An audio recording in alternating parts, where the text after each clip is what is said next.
रुकू से पढ़ेंगे ना शायद जी। पेज नंबर 76 और रुकू नंबर 3 है 2 के बाद।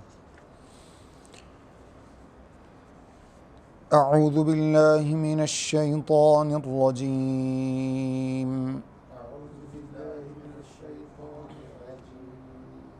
बिस्मिल्लाहिर रहमानिर रहीम।